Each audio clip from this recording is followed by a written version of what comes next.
Hello friends, good evening. तो genuine tense series की जो मेरी एक पूरी सीरीज चल रही है उसका आज ये 6th पार्ट है, जहां हम प्रेजेंट टेंस को खत्म करने के बाद आज शुरू करने जा रहे हैं हमारे पास्ट टेंस को। और पास्ट टेंस का जो सबसे पहला टेंस है जो काफी इंपॉर्टेंट है वो है हमारा पास्ट इंडेफिनिट टेंस। तो चलिए समय जाया ना करते हुए शुरू करते हैं कि आखिर ये टेंस है क्या और किन बातों को इस टेंस में लिखा जाता है और इसका कॉम्पिटिटिव एग्जाम से कितना रिलेशन है। तो चलिए स्टार्ट करते हैं। तो सबसे पहले है past indefinite tense. Past indefinite tense से क्या मतलब होता है, यानी कि बीते हुए समय में जो समय हमारा बीत चुका है, यानी कि यस्टरडे, एगो, last day, last night, last year, last month, है ना, या प्रीवियस नाइट, प्रीवियस ईयर, इस तरह के जो एक्सप्रेशंस आप सुनते हैं ये उस टाइम को डिनोट करते हैं जो समय गुजर चुका है, जो अब वापस नहीं आएगा, जिसका प्रेजेंट से कोई लेना देना नहीं है, बीत चुका है। और इस बीते हुए समय में हम जो कुछ भी हमने किया था वो सारा हम पास्ट इंडेफिनिट टेंस में हम उसे एक्सप्रेस करते हैं। तो पास्ट इंडेफिनिट टेंस को पहचानने का बहुत ही सिंपल तरीका क्या है? अगर किसी सेंटेंस को आपको पहचानना है कि सेंटेंस पास्ट इंडेफिनिट टेंस में क्या लिखा हुआ है, तो इसके लिए दो रास्ते हैं। कुछ तो वहां वर्ड्स दिए रहते हैं, हिंट वर्ड्स, जिनके द्वारा आप पहचान पाएंगे yesterday, last day, last night, last year, या प्रीवियस नाइट, प्रीवियस ईयर, एगो।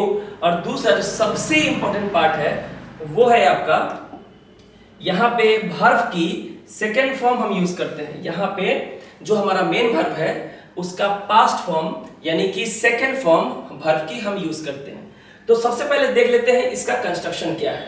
यानी इस टेंस में अगर हमें सेंटेंस को फॉर्म करना हो या हिंदी से हमें इंग्लिश बनाना हो या डायरेक्ट हमें इंग्लिश की सेंटेंस अगर लिखनी है इस टेंस में, तो इसका जो बेसिक जो फॉर्मूला है, जो कंस्ट्रक्शन है, हम देख लेते हैं वो क्या है। सबसे पहले जैसा कि हर सीरीज में चलता आ रहा है, हम लोग अलग अलग सेंटेंसेस में लेते हैं कैसा कंस्ट्रक्शन होगा। तो सबसे पहला सेंटेंस है अफर्मेटिव सेंटेंस यानी कि पॉजिटिव सेंटेंस। तो सबसे पहले इसको देखते हैं। अगर आप पास्ट इंडेफिनिट टेंस में अफर्मेटिव सेंटेंस को लिख रहे हैं तो सबसे पहले सेंटेंस की शुरुआत सब्जेक्ट से होती है, जो कि होता है डूअर ऑफ द एक्शन, यानी किसी काम को वो करता है। उसके बाद आएगी वर्ब, सब्जेक्ट, वर्ब, ऑब्जेक्ट। तो सब्जेक्ट के बाद जो वर्ब आएगा वो याद रखें इस टेंस में वर्ब हमारा सेकंड फॉर्म में रहेगा ऑलवेज, और अंत में क्या आएगा हमारा ऑब्जेक्ट। तो ये एक बहुत ही सिंपल सा कंस्ट्रक्शन है अफर्मेटिव सेंटेंसेस को पास्ट इंडेफिनिट टेंस में कैसे लिखा जाता है। एग्जांपल के लिए he went to watch KGF 2 last night। अब देखिए यहाँ पे एक एक्शन हो रहा है और वो एक्शन क्या है, वो गया है, ठीक है, क्या करने के लिए, वॉच करने के लिए। क्या वॉच किया है, KGF 2।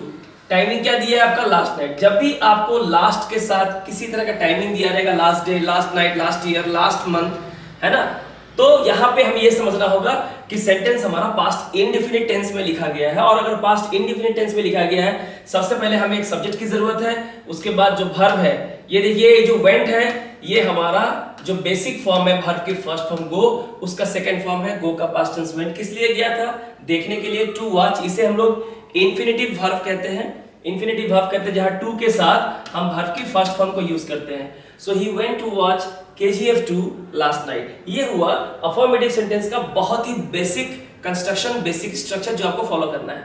अगर हमें नेगेटिव सेंटेंस दिया हो, तो क्या इसमें चेंजेस होंगे। सबसे पहले हमारा सब्जेक्ट जो डूअर ऑफ द एक्शन है वो सेंटेंस को स्टार्ट करेगा। इसके बाद चूंकि नेगेटिव सेंटेंस है और पास्ट इंडेफिनिट टेंस है, हमें यहाँ सेबल डिड लगाना है। कौन सा ऑक्सिलरी वर्ब लगाना है, डिड लगाना है। और डिड के साथ हम किसका इस्तेमाल करेंगे, नॉट का। हम इसे सेपरेटली यूज कर सकते हैं डिड नॉट, या हम इसको एक साथ भी यूज कर सकते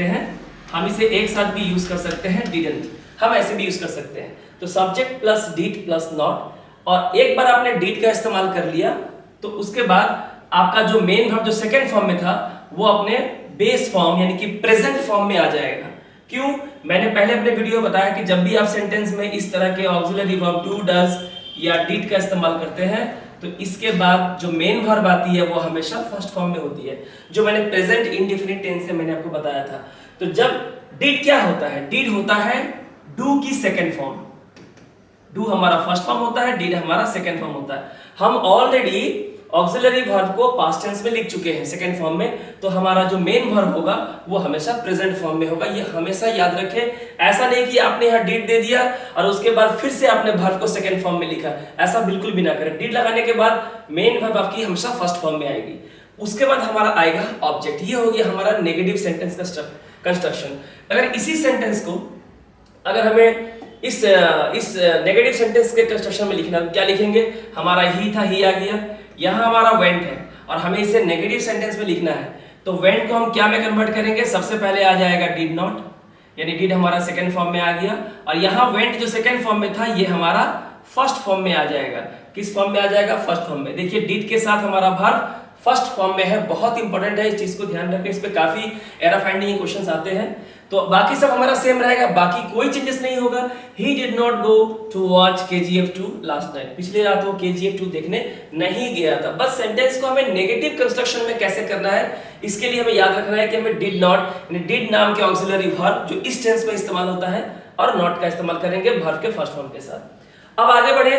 इसी को अगर हमें इंटरोगेटिव यानी कि हमें क्वेश्चन सेंटेंस को अगर फॉर्म करना है, क्वेश्चन सेंटेंस अगर हमें बनाना है, तो हम ये कैसे करेंगे? मैंने पहले कहा था हर टेंस के पास अपना एक ऑक्सिलरी वर्ब होता है, और जब भी आप क्वेश्चन सेंटेंस फॉर्म करते हैं तो क्वेश्चन हमेशा ऑक्सिलरी वर्ब से ही बनता है। आपको एक हेल्पिंग वर्ब चाहिए जो क्वेश्चन को शुरुआत करता है। क्वेश्चन की शुरुआत अगर ऑक्सिलरी वर्ब से होती है तो वो यस नो क्वेश्चन होगा। क्वेश्चन की शुरुआत अगर WH फैमिली की किसी वर्ड से होती है तो वो WH क्वेश्चन कहलाता है। तो इंटरोगेटिव सेंटेंस का कंस्ट्रक्शन क्या होगा? हम जानते हैं जब भी हम क्वेश्चन शुरू करते हैं सबसे पहले क्या इस्तेमाल करते हैं? ऑक्सिलरी वर्ब का। पास्ट इंडेफिनिट टेंस का अपना ऑक्सिलरी वर्ब है डिड। डिड के बाद हम यूज करेंगे doer of the action, that is subject, जो सेंटेंस में कुछ करने का काम करता है। उसके बाद अगर सेंटेंस में कोई नेगेटिव एक्सप्रेशन है तो आप नॉट का इस्तेमाल करें, नहीं तो आप नॉट का इस्तेमाल यहाँ बिल्कुल ना करें। नेगेटिव सेंस हो तो करेंगे, नहीं तो नहीं करेंगे। और अगर नेगेटिव सेंस है तो नॉट का इस्तेमाल आप सब्जेक्ट के बाद भी कर सकते हैं, या नॉट का इस्तेमाल आप स्टार्टिंग में ही डिड के साथ भी कर सकते हैं, जिसे हम लिख सकते हैं डिडंट, और उसके बाद डिडंट लिखने के बाद हम सब्जेक्ट का इस्तेमाल कर सकते हैं, या फिर ऐसा फॉलो करें did plus subject plus not. और एक बार डिड लग चुका है तो वर्ब हमेशा फर्स्ट फॉर्म में ही इस्तेमाल होगा, ठीक है। उसके बाद ऑब्जेक्ट आएगी and then followed by question mark. देखिए एक सेंटेंस का देख लेते हैं। जो सेंटेंस हमने ऊपर बनाया है, he went to watch KGF2 last night, इसी को हमें इंटरोगेटिव में चेंज करना है। तो कैसे करेंगे आप देखिए। तो सबसे पहले अगर इंटरोगेटिव करना है तो हमें क्या लगाना है? हमारे पास एक ही ऑक्सिलरी वर्ब है, दैट इज डिड। इस टेंस के लिए डिड हमने लगाया। डिड के बाद सब्जेक्ट कौन है? हमारा ही, ठीक है। सेंटेंस में कहीं भी नेगेटिव नहीं है तो हम नॉट का इस्तेमाल नहीं करेंगे, ठीक है। डिड ही के बाद क्या आएगा? मेन वर्ब की फर्स्ट फॉर्म, जो हमारा क्या था? यहाँ वेंट था, लेकिन चूंकि डिड लग चुका है ये वेंट क्या में कन्वर्ट हो जाएगा? गो हो जाएगा। To watch as it is रहेगा। Did he go to watch KGF2 last night? क्या पिछली रात KGF2 देखने गया था? पिछली रात की हम बात कर रहे हैं जो बीत चुका है, पास्ट टेंस। और अगर हम इस डिड के पहले अगर हम वाई लगा दें या वेयर लगा दे या फिर व्हेन नाम का इंटरोगेटिव वर्ड लगा दे या WH वर्ड लगा दे, तो हमारा सवाल जो है वो WH क्वेश्चन बन जाएगा। बाकी सब सेम रहेगा। हमने सिर्फ क्या लगाया? बाकी did he go to watch KGF2 last night, देखिए हूबहू सेम है। तो दोनों में कोई फर्क नहीं है, यस नो क्वेश्चन और WH क्वेश्चन में केवल यही फर्क है कि WH क्वेश्चन में केवल एक WH फैमिली का एक वर्ड जो है सामने आता है। Why did he go to watch KGF2 last night? वो पिछली रात KGF2 देखने क्यों गया था? वेयर लगा देंगे तो कहां गया था, व्हेन लगा देंगे तो कब गया था। तो फ्रेंड्स, स्टूडेंट्स, ये है हमारा जो पास्ट इंडेफिनिट टेंस है उसका एकदम बेसिक कंस्ट्रक्शन है, जो आपको जानना जरूरी है कि इस टेंस में जब आप सेंटेंस को लिखते हैं हिंदी से इंग्लिश करें या किसी भी भाषा से इंग्लिश करें या डायरेक्टली इंग्लिश में अगर आप एक्सप्रेस करना चाहते हैं तो आपको ये कंस्ट्रक्शन ध्यान रखना है।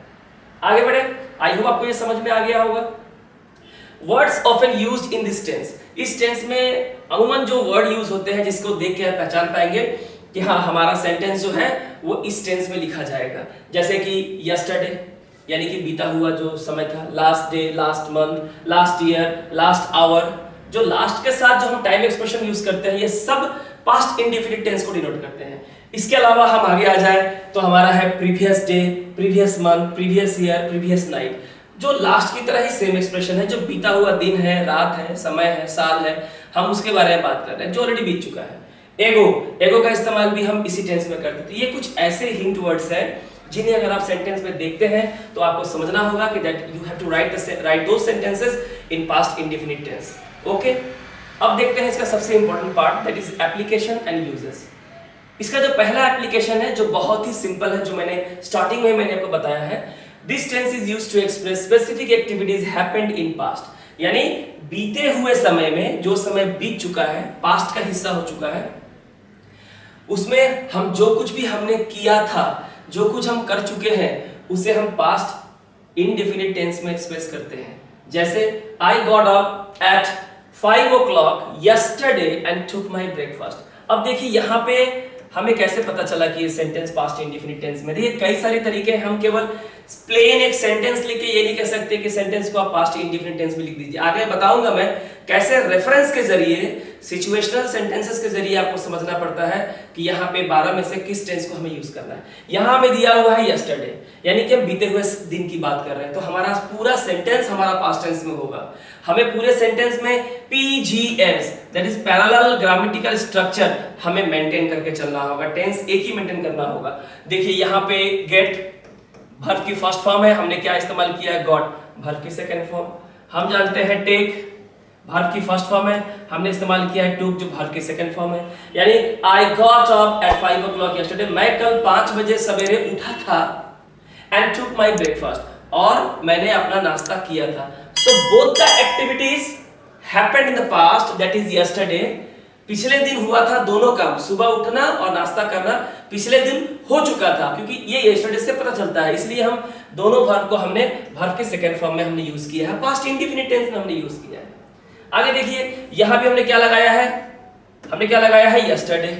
ठीक है, यानी कि सेंटेंस हमारा पास्ट इंडेफिनिट टेंस में होगा। कहाँ गया, वो पिछले दिन मुंबई गया था, पिछले दिन की बात कर रहा है, कुछ काम हो चुका है, सो ही सब्जेक्ट है, ये वर्ब की सेकंड फॉर्म हुई। कहाँ गया था, उसे टू से डिनोट करते हैं, और कब गया था, यस्टरडे गया था, यानी सेंटेंस क्या हो गया हमारा, पास्ट इंडेफिनिट टेंस का बहुत ही बेसिक कंस्ट्रक्शन हो गया कि पास्ट में हमने जो कुछ भी किया था वो हमारा पास्ट इंडेफिनिट टेंस में जाएगा। इसका सेकंड यूज देखते हैं जो काफी इंपॉर्टेंट है और एग्जाम में काफी सवाल पूछे जाते हैं। नंबर 2, ये एग्जाम के from the point of view of examination, not school examination, not only for school examination but it's very essential from the point of view of competitive examination, जो आजकल आप लोग दे रहे होते हैं। used to in past tense to denote past habitual action।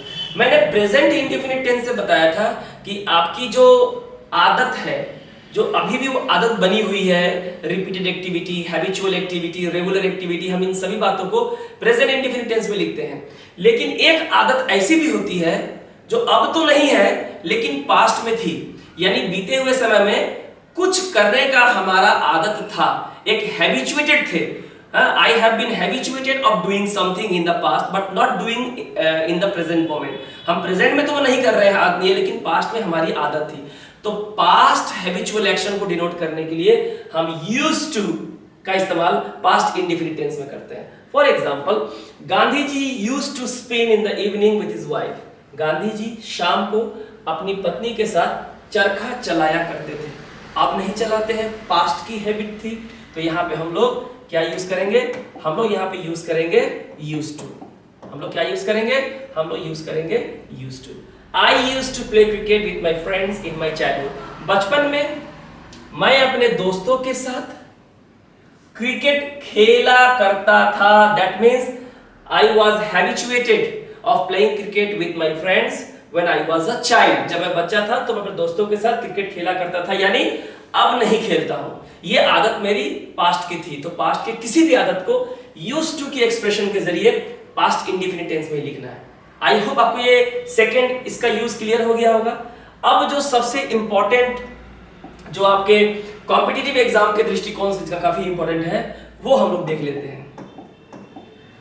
Use past indefinite tense with it is high time, it is time, it is about time, etc। ये जो आप एक्सप्रेशन देख रहे हैं, इसे आप लोग बिल्कुल भी याद कर ले और अपने दिमाग में फिट कर ले कि जहां कहीं भी हमें ये एक्सप्रेशन दिखता है, it is high time, it is time, it is about time, it is right time, है ना। जब भी इस तरह का एक्सप्रेशन आपको मिलता है किसी भी सेंटेंस में, तो उसके बाद आने वाले वर्ब को आपको केवल और केवल पास्ट इंडेफिनिट टेंस में लिखना है। Whenever you come across this expression, after that the verb must be used in past indefinite tense only. That is the we can use the verb second form with these expressions. Okay, और कोई expression आपको use नहीं करना है। देखिए, it is high time he started playing tennis. It is high time, or it is time, it is about time she left for the railway station. तो जब भी आपको इस तरह का एक्सप्रेशन आपको कहीं भी दिखेगा, उसके बाद वाले पार्ट में हम जब सेंटेंस को लिखेंगे तो वर्ब को लिखना होगा। तो वर्ब हमेशा पास्ट इंडेफिनिट टेंस, यानी जो मेन वर्ब हम लिखेंगे उसे हमें वर्ब के सेकंड फॉर्म में यानी पास्ट इंडेफिनिट टेंस में लिखना है। इस एक्सप्रेशन को आप लोग याद कर ले। आई होप आपको ये समझ में आ गया होगा। तो आगे बढ़ते हैं, इसका यूज नंबर 4 देखते हैं, जो काफी इंपॉर्टेंट है, बहुत ही ज्यादा इंपॉर्टेंट है, ये भी equally important as rule number 3। This tense is used with suppositional or imaginary sentences starting with words like if, as though, if only, or he wishes, she wishes, we wish, etc. It's very important। मैंने लिखा है very important है, बहुत ज्यादा important है ये। आप जब भी see whenever you talk something or whenever you say something which you suppose or wish that might be true, or like that if you are talking something which can only be possible in imagination, यानी आप कभी-कभी कुछ ऐसी बात करते हैं जो एकदम काल्पनिक है, मतलब वो सच से उसका दूर से कोई लेन देन नहीं, आप कोई चीज मान लेते हैं जो सच नहीं हो सकता, या आप काल्पनिक बात करते हैं, इमेजिनरी बात करते हैं, सपोजिशनल बात करते हैं, जिसका रियलिटी से कोई लेना देना नहीं होता, जो सच नहीं हो सकता। ऐसी किसी भी बातों को हम हमेशा पास्ट टेंस में लिखेंगे और वर्ब की प्लूरल फॉर्म को यूज करेंगे। दो बातें याद रखना है, पास्ट टेंस में लिखेंगे और वर्ब की प्लूरल फॉर्म को यूज करेंगे। देखिए, आई विश का क्या मतलब होता है? काश। काश तो पढ़ के लगता है कि काश, अब ये कोई इमेजिनरी बात कर रहा होगा, कोई काल्पनिक बात करेगा। I wish I were the prime minister of India. Traditionally we know कि अगर सेंटेंस पास्ट टेंस में है तो आई के साथ हम वाज का इस्तेमाल करते हैं, क्योंकि आई सिंगुलर है ना। लेकिन हमने यहाँ पे बहुत ही ऑर्थोडॉक्स वर्ब यूज किया है, दैट इज वेयर। वेयर क्या होता है? एक तो वेयर जो है वो आर, जो वर्ब की फर्स्ट फॉर्म है और प्लूरल है, उसका सेकंड फॉर्म है और पास्ट टेंस है। आर का पास्ट टेंस होता है वेयर, आर भी प्लूरल है, वेयर भी प्लूरल है। आर फर्स्ट फॉर्म है और वेयर क्या है? उसकी सेकंड फॉर्म है। हम यहाँ पे आई के साथ वास का इस्तेमाल नहीं करते हैं, जो हम ट्रेडिशनली करते आए हैं। क्यों? क्योंकि ये एक्सेप्शनल केस है। जब भी हम लोग सेंटेंस में if, as though, if only, इस तरह सेंटेंस को स्टार्ट करते हैं, या I wish, we wish, he wishes, she wishes, इस तरह के बातों से कहते हैं, इमेजिनरी बात करते हैं, सपोजिशनल बात करते हैं, तो हमेशा हम वर्ब को पास्ट फॉर्म में और प्लूरल फॉर्म में यूज करते हैं। तो वेयर को इस्तेमाल कर सकते हैं, हम हैड को इस्तेमाल कर सकते हैं। यहाँ पे हम वेयर का इस्तेमाल करेंगे, I wish I were the prime minister of Britain, मतलब काश मैं ब्रिटेन का प्रधानमंत्री होता।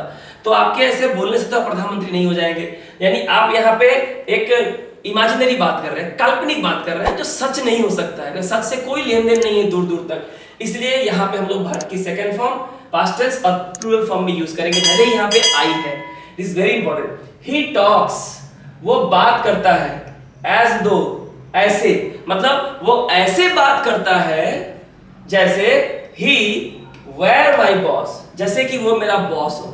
मतलब वो मुझसे ऐसे बात करता है जैसे कि वो मेरा बॉस हो। सुन के ही समझ में आता है ना कि वो मेरा बॉस तो है नहीं और हो भी नहीं सकता, लेकिन बात तो ऐसे करता है जैसे कि मैं उसका नौकर हूं, वो मेरा मालिक है कि नहीं? यानी हम यहाँ पे सपोजिशनल बात कर रहे हैं, इमेजिनरी बात कर रहे हैं। तो भले ही हमारा यहाँ सब्जेक्ट सिंगुलर है ही, हम यहाँ जो वर्ब इस्तेमाल करेंगे इमेजिनरी टॉक्स के लिए, सपोजिशनल टॉक्स के लिए हम यहाँ पे वेयर का इस्तेमाल करेंगे। This is very important. I wish, काश आई वेयर अ बर्ड, काश मैं एक पक्षी होता। Is this possible? नहीं। आप केवल इमेजिन कर सकते हैं, इमेजिनरी बात कर सकते हैं, आप सपोज कर सकते हैं, मान सकते हैं काश मैं एक पक्षी होता, but this is not actually possible in real world. And that's why even the subject is singular, subject भले ही आपका सिंगुलर है लेकिन वर्ब जो है आपको यूज करना पड़ेगा पास्ट टेंस में और प्लूरल फॉर्म में, that is were. So this correct and this is very important students, इसको आप बहुत ध्यान से देखें, काफी इंपॉर्टेंट रूल है। आई होप आपको ये समझ में आ गया होगा। जहां कहीं भी ऐसे एक्सप्रेशन आपको मिलते हैं, ऐसी बातें मिलती है, subject irrespective of the subject, subject जो भी हो आपको वर्ब पास्ट टेंस और प्लूरल में यूज करना है। तो इसके पांचवें रूल की ओर बढ़ते हैं। पांचवा रूल जो है वो नरेशन से जुड़ा हुआ है, जो मैं आपको समझाता हूं, ठीक है, और ये भी इक्वली इंपॉर्टेंट है। If the reporting verb in direct speech is in past tense and the verb in the reported speech is in present indefinite tense, then while making indirect, the verb in the direct speech will change to past indefinite tense. देखिए, direct indirect, जब narration का class जब मैं लूंगा आपको, वहां मैं आपको पढ़ाऊंगा कि नरेशन एक्चुअली है क्या, जहां डायरेक्ट स्पीच है, इनडायरेक्ट स्पीच। डायरेक्ट स्पीच क्या होता है ना? डायरेक्ट स्पीच होता है to keep the sentence as it is spoken by the speaker, यानी स्पीकर, जैसे मैं स्पीकर हूं, मैंने जो बातें कही है, मेरी बात को आप हूबहू मेरी भाषा में कहना, या स्पीकर की कही गई बातों को उसी की भाषा में सेम टू सेम हूबहू लिख देना, उसे कहते हैं डायरेक्ट स्पीच। और इनडायरेक्ट क्या होता है? मेरी कही गई बात को जब आप अपने तरीके से चेंज लाके जब कहते हैं, दूसरों के सामने प्रेजेंट करते हैं, उसे कहते हैं इनडायरेक्ट स्पीच। डायरेक्ट स्पीच में क्या होता है? एक कॉमा होता है, कॉमा के बाद जो बातें स्पीकर ने कही है, उसकी कही गई बात को हूबहू उसी के लैंग्वेज में बिना कोई चेंजेस के इन्वर्टेड कॉमा के अंदर लिख दिया जाता है, इसे कहते हैं डायरेक्ट स्पीच। और इनडायरेक्ट इसमें कोई कॉमा, कोई इन्वर्टेड कॉमा नहीं होता है, उसकी कही गई बात को हम अपने हिसाब से अपने लहजे में कहते हैं, इसे कहते हैं इनडायरेक्ट। यहाँ क्या कह रहा है? Reporting verb. रिपोर्टिंग वर्ब क्या है? जिस वर्ड से आप रिपोर्ट करते हैं, जैसे यहाँ रिपोर्ट कौन कर रहा है? ही और सेड का मतलब होता है बोला, तो ये जो है हमारा रिपोर्टिंग वर्ब है। ये जो सेड है ये हमारा रिपोर्टिंग वर्ब है। और ऊपर कहता है कि आपका ये रिपोर्टिंग वर्ब अगर पास्ट टेंस में हो, आपका ये रिपोर्टिंग वर्ब पास्ट टेंस में हो। पास्ट टेंस में होने का क्या मतलब है? पास्ट आपको पता है पास्ट की 4 टेंस होती है, पास्ट की 4 टेंस होती है। 4 टेंस होने का मतलब है या तो लिखा हो सेड, या तो लिखा हो वाज, या वेर सेइंग, उसके बाद या तो लिखा हो हैड सेड, या लिखा हो हैड बीन सेइंग। ये चारों tense past indefinite, past continuous, past perfect continuous में है।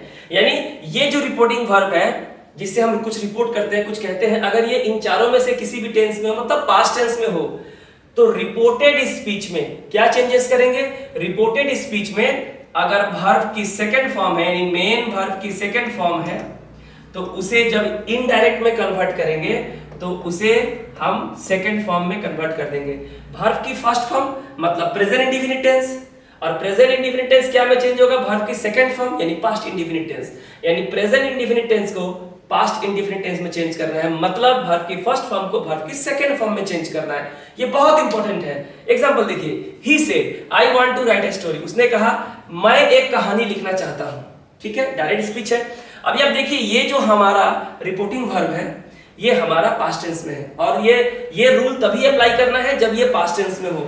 ये अगर प्रेजेंट या फ्यूचर के किसी भी टेंस में होता है, प्रेजेंट की 4 टेंस है, फ्यूचर की 4 टेंस है, उस 8 टेंस में से किसी में भी अगर होता है प्रेजेंट या फ्यूचर का, तो यहाँ का जो वर्ब है वो सेम टू सेम यहाँ रहेगा, उसका रूप बदलेगा लेकिन टेंस नहीं बदलेगा। कब बदलेगा टेंस? जब हमारा रिपोर्टिंग वर्ब इस तरह से हो, इन चारों में से किसी एक फॉर्म में हो, तब हमें यहाँ के वर्ब को चेंज करना है। रूल क्या है? फर्स्ट फॉर्म में हो तो सेकंड फॉर्म में हो जाएगा। हम देख रहे हैं वांट है, वांट क्या है? वर्ब की first form. I want to write a story present indefinite form है। अब इसे इनडायरेक्ट करेंगे, ही सेड कॉमा क्या हो जाएगा? He said that. आई हो जाएगा हमारा ही, मैं बताऊंगा नरेशन में ही। वांट यहाँ पे वर्ब का फर्स्ट फॉर्म था, ये हो जाएगा वर्ब की second form, that is wanted. बाकी सब आपका सेम है। देखिए to write a story same है, केवल आई को हमने ही किया और सेड के बाद क्या लगाया? दैट, यानी दैट और ही के अलावा बाकी सब हमारा जो था वही है, केवल वर्ब की फर्स्ट फॉर्म को हमने वर्ब की सेकंड फॉर्म में कन्वर्ट किया। Present indefinite tense changes into past indefinite tense, ये बहुत इंपॉर्टेंट है। यानी यहां पे अगर लिखा होता गो तो आपको चेंज करना है वेंट में, अगर यहां पे लिखा होता वर्क तो यहां पे हो जाता वर्कड, अगर यहां पे लिखा रहता बाई तो यहाँ आपको लिखना पड़ता बॉट, यानी वर्ब की फर्स्ट फॉर्म चेंज होगी वर्ब की सेकंड फॉर्म में अगर हमारा रिपोर्टिंग वर्ब पास्ट टेंस में है तो। ठीक है, ये हुआ जनरल रूल। दूसरा इसमें एक्सेप्शन क्या है, जब आप ये रूल अप्लाई करेंगे तो एक बात आप ध्यान रखें, don't change the verb like above if the reported speech contains something of universal truth facts above. बोला कि ऊपर वाला नियम अप्लाई नहीं होगा, भले ही आपका रिपोर्टिंग वर्ब पास्ट टेंस में हो, लेकिन यहाँ का वर्ब फर्स्ट फॉर्म में है तो सेकंड फॉर्म में नहीं होगा अगर ये इन्वर्टेड कॉमा के अंदर जिसे रिपोर्टेड स्पीच कहते हैं, इन्वर्टेड कॉमा के अंदर जो कुछ भी स्पीकर ने कहा था उसे रिपोर्टेड स्पीच कहते हैं। यहाँ पे कुछ ऐसी बात कही गई हो, something spoken of universal truth nature, यानी कुछ ऐसी बात जो पूरी दुनिया में सच है, एक फैक्ट है, प्रोवर्ब है, तो ऐसी बातें हमेशा सच होती है, हम इसे पास्ट टेंस करके इसको फॉल्सिफाई नहीं कर सकते। The sun rises in the east, still the sun rises in the east, हम राइजेस को रोज नहीं कर सकते, पास्ट टेंस में कन्वर्ट नहीं कर सकते, क्योंकि सूरज आज भी पूरब दिशा में उगता है, ये एक फैक्ट है, हम इसे चेंज नहीं कर सकते, भले ही हमारा जो रिपोर्टिंग वर्ब है वो पास्ट टेंस में है। और रूल के हिसाब से मूव्स अगर दिया है वर्ब की फर्स्ट फॉर्म तो हमें इसे क्या करना चाहिए था, मूव्ड करना चाहिए था, फर्स्ट फॉर्म चेंज होगी सेकंड फॉर्म में, लेकिन हम यहाँ इसको अप्लाई नहीं कर सकते। The earth moves around the sun, ये एक यूनिवर्सल ट्रूथ है, इसके टेंस कभी चेंज नहीं होगा। तो क्या होगा, the teacher said that the earth moves remain same, moves change नहीं होगा। जब इस तरह की बातें बोली जाएंगी तो ये पास्ट टेंस की रूल यह अप्लाई नहीं होगी, बाकी सब में अप्लाई होगी। एंड राउंड द सन, तो ये जो एक्सेप्शन केस है ये आपको पता होना चाहिए, बहुत इंपॉर्टेंट है जो मैं रूल सिखा रहा हूं, ये केवल स्कूल के लिए नहीं बल्कि सबसे ज्यादा ये कॉम्पिटिटिव एग्जाम्स में आने वाले error finding, spotting error, fill in the blanks, cloze test के लिए बहुत इंपॉर्टेंट है। अब इसे बहुत ध्यान से सुनिए और वीडियो को शुरू से लेकर अंत तक देखिए। तो आई होप आपको ये क्लियर हो गया होगा। तो बढ़ते हैं इसके 6 नंबर रूल्स की तरफ, देख लेते हैं क्या है। If two activities took place in past, then past indefinite tense is used for the activity done earlier and past perfect tense for the latter. Okay? यहां थोड़ा सा मिस्टेक हो गया है, देखिए मैं समझा देता हूं क्या है। अगर पास्ट में यानी बीते हुए समय में साइमल्टेनियसली आपने 2 काम किया था, मैंने किसी 2 एक्टिविटीज को आपने कर लिया है, 2 काम हो चुके हैं। अब सवाल यह है कि 2 काम अगर हो चुके हैं तो उन 2 काम में एक काम तो ऐसा होगा जो बहुत पहले हो चुका होगा और दूसरा काम उसके बाद हुआ होगा, है ना। यानी दोनों काम पास्ट में हुआ है, पर एक काम रिमोट पास्ट में हुआ है, माने ज्यादा पास्ट में हुआ है, एक काम नियरेस्ट पास्ट में हुआ है। तो जो काम अर्लियर पहले ही हो चुका है उसे हम लिखेंगे पास्ट परफेक्ट टेंस में। उसे हम क्या लिखेंगे, पास्ट परफेक्ट टेंस में, जहां सब्जेक्ट के साथ हैड और हैड के साथ हमेशा कंपलसरीली वर्ब की थर्ड फॉर्म और ऑब्जेक्ट का इस्तेमाल होता है।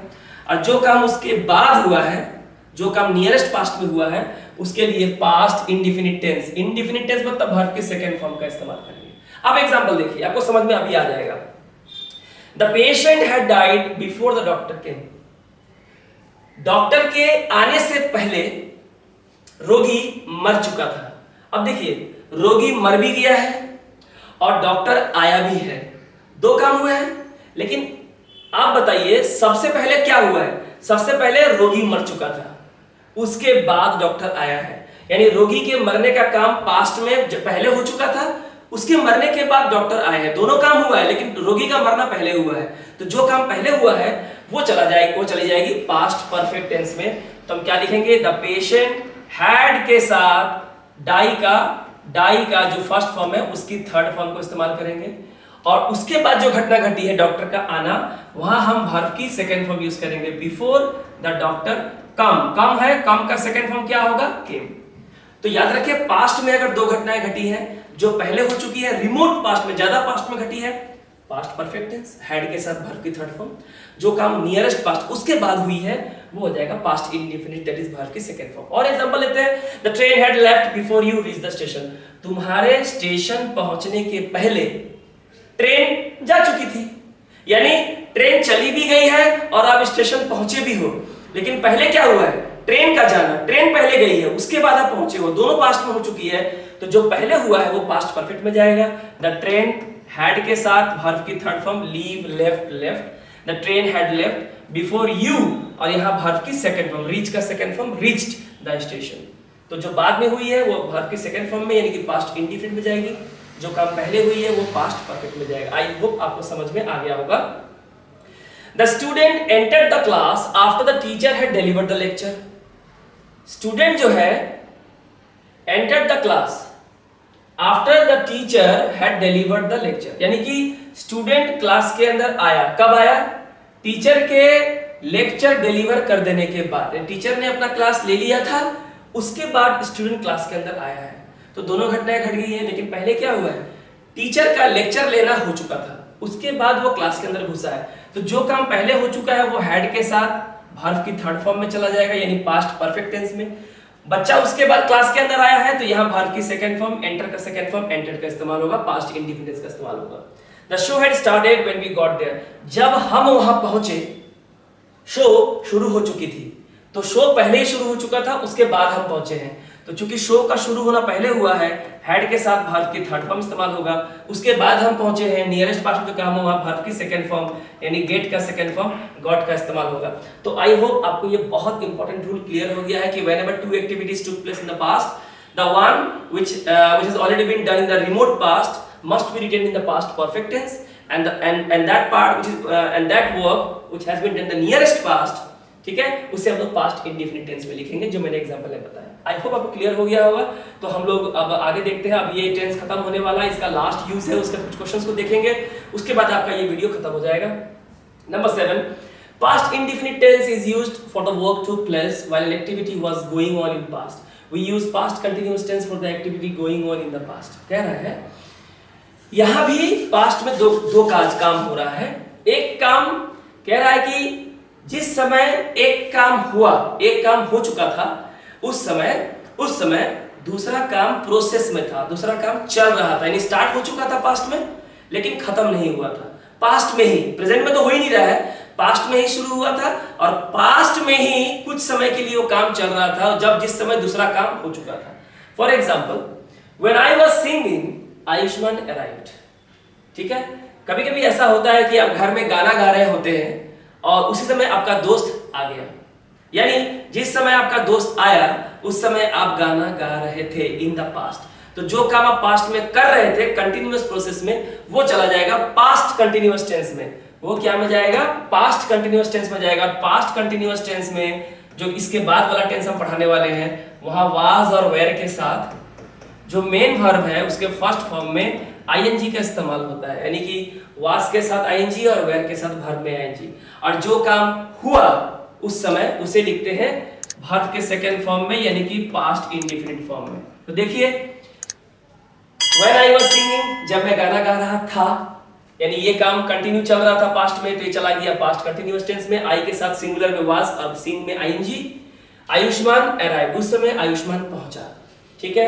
While I was watering in the garden, जब मैं बगीचे में पानी दे रहा था, अ स्नेक बीट हिम। होता है ना ऐसा कंडीशन कि जब मैं बगीचे में पानी दे रहा था, एक सांप ने मुझे काट लिया, यानी जिस समय मुझे सांप ने काटा उस समय मैं बगीचे में पानी दे रहा था, यानी कुछ कर रहा था पास्ट में। तो ये चला जाएगा पास्ट कंटिन्यूअस टेंस में, ये चला जाएगा पास्ट कंटिन्यूअस टेंस में, और ये चला जाएगा वर्ब की सेकंड फॉर्म यानी पास्ट इंडेफिनिट टेंस में। And the last example, while the brothers were singing on the stage, जब दोनों जो भाई जो है स्टेज पे गाना गा रहे थे, उनके माता पिता केम टू सी देम, उनके माता पिता उन्हें देखने, उन्हें मिलने वहां आ गए। यानी जब उनके माता पिता उन्हें मिलने आए, तब भाई लोग क्या कर रहे थे? स्टेज पे गाना गा रहे थे। तो ब्रदर्स प्लूरल है, तो हमें क्या लगाना है? वेयर और सिंगिंग, क्योंकि पास्ट में ये काम कंटिन्यू चल रहा था, प्रोसेस में था। उस समय पेरेंट्स क्या किए? वर्ब की second form to see them, यानी कि उस समय पास्ट इंडेफिनिट टेंस, उसके माता पिता देखने आए थे। तो जिस समय कोई घटना घटी उस समय दूसरी एक घटना कंटिन्यू प्रोसेस में थी पास्ट में, तो जो प्रोसेस में थी वो पास्ट कंटिन्यूअस टेंस में जाएगी, और जो हो चुका है उसे पास्ट इंडेफिनिट टेंस में लिखेंगे। तो स्टूडेंट्स, ये था पास्ट इंडेफिनिट टेंस का पूरा एक फ्रेमवर्क, पूरा एक ढांचा, पूरा एक रूल्स जो आपको बहुत इंपॉर्टेंटली समझना। आई होप आपको समझ में आ गया होगा। अगर आपको समझ में आ गया है तो अब यहाँ दिए हुए क्वेश्चंस को भी आराम से आप कर सकते हैं। एक बार इन क्वेश्चंस को देख लेते हैं ताकि ये टेंस खत्म हो जाए। 5 ही सवाल है, 2 मिनट लगेंगे। Complete the sentence using the verbs in their correct form, either positive और नेगेटिव, या तो पॉजिटिव फॉर्म में या नेगेटिव फॉर्म में। It was hot and humid so I dash of my jacket. आपको यहाँ पे जो वर्ब दिया गया है उसका सही फॉर्म यूज करना है। ये दिया हुआ है आपको टेक, आपको बताना है टेक का कौन सा फॉर्म होगा। मैंने कहा क्वेश्चन में हमेशा पीजीएस यानी पैरेलल ग्रामेटिकल स्ट्रक्चर आपको फॉलो करना है। अब यहाँ देखिए वाज है, जो क्या होता है इस जो वर्ब की फर्स्ट फॉर्म है उसका सेकंड फॉर्म होता है वाज। सेंटेंस पास्ट टेंस में है, नहीं पास्ट इंडेफिनिट टेंस में है। सेंटेंस पास्ट इंडेफिनिट टेंस में है तो इसका जो रेफरेंस सेंटेंस है यहाँ भी क्या होगा, पास्ट इंडेफिनिट टेंस में होगा। चूंकि काफी गर्मी और नमी वाला समय था, मैंने अपना जैकेट उतार दिया, दोनों पास्ट टेंस की बात है, तो टेक का हमारा क्या हो जाएगा, हमारा टू हो जाएगा जो यहाँ पे दिया हुआ है। दूसरा, the film Baahubali was very good. आप सेंटेंस में सबसे पहले रेफरेंस देखिए, उसके बाद आपको डिसाइड करना है कि आगे आपको कौन सा टेंस यूज करना है। यहाँ पास्ट और यहाँ प्रेजेंट ऐसा नहीं कर सकते हैं, आपको पैरेलल ग्रामेटिकल स्ट्रक्चर फॉलो करना है। The film Baahubali was very good, Baahubali film काफी शानदार थी। I dash it very much, तो शानदार थी यानी आपने काफी उसका मजा लिया था उस समय जब ये फिल्म आई थी, अभी तो नहीं है, यानी पास्ट की ही बात कर रहे हैं, है ना। इसलिए एंजॉय हमारा क्या हो जाएगा, वर्ब की सेकंड फॉर्म, ये फर्स्ट फॉर्म है, ये सेकंड फॉर्म क्या हो जाएगा हमारा, enjoy. I enjoyed it very much, मैंने काफी मजा लिया। आई न्यू, आपको पता है कि नो का सेकंड फॉर्म क्या होता है, न्यू, यानी पास्ट इंडेफिनिट टेंस है यहाँ पे। I knew Pramod was very busy, मुझे पता था कि प्रमोद बहुत व्यस्त था, यहाँ भी वर्ब की सेकंड फॉर्म। सो इसलिए मैंने उसे डिस्टर्ब नहीं किया, मुझे पता था कि प्रमोद बहुत बिजी था इसलिए मैंने सब, यहाँ भी सेकंड फॉर्म, यहाँ भी वर्ब की सेकंड फॉर्म, यहाँ भी वर्ब की हम सेकंड फॉर्म यूज करेंगे, लेकिन हमें नेगेटिव करने के लिए बोला है ना। इसलिए बिजी था इसलिए मैंने क्या डिस्टर्ब किया, नहीं ना, डिस्टर्ब नहीं किया। और पास्ट इंडेफिनिट टेंस में जब आप नेगेटिव लिखते हैं तो सबसे पहले हम क्या इस्तेमाल करते हैं, डिडंट। और जो वर्ब है वो हमेशा क्या रहती है, फर्स्ट फॉर्म में रहती है, हमेशा फर्स्ट फॉर्म में रहती है, क्योंकि डिड लग चुका है तो वर्ब हमेशा फर्स्ट फॉर्म में रहेगा। Okay, so I didn't disturb her. Okay, I was, यहां भी वाज वर्ब की second form past indefinite tense. I was tired of my work today, मैं आज अपने काम से थक चुका था। So I dash to bed early, इसलिए मैं जल्दी सो गया, थक चुका था इसलिए सो चुका था जल्दी, इसलिए स्लीप जो वर्ब की फर्स्ट फॉर्म है, वर्ब की सेकंड फॉर्म यहाँ क्या हो जाएगा, स्लेप्ट हो जाएगा, जो हमें यहां से पता चल रहा है। And then the sleeping mattress was uncomfortable, यहां भी देखिए वाज, द स्लीपिंग मैट्रेस, सोने का जो गद्दा है वो काफी अनकंफर्टेबल था, ठीक है। आई डैश वेरी वेल, मतलब अगर अनकंफर्टेबल था तो मीनिंग क्या होगा, मैं ठीक से सो नहीं पाया था, क्योंकि वाज है, सो नहीं पाया हूं नहीं बोलेंगे, सो नहीं पाया था। और नेगेटिव सेंटेंस है तो आई के साथ हमें क्या लगाना पड़ेगा, डिडंट, क्योंकि यहाँ वर्ब की सेकंड फॉर्म है, यहाँ भी आपको पास्ट इंडेफिनिट टेंस ही मेंटेन करना है। और आपने एक बार डिड लगा दिया तो जो हमारा मेन वर्ब है वो हमेशा फर्स्ट फॉर्म में होगा, यानी प्रेजेंट फॉर्म में होगा।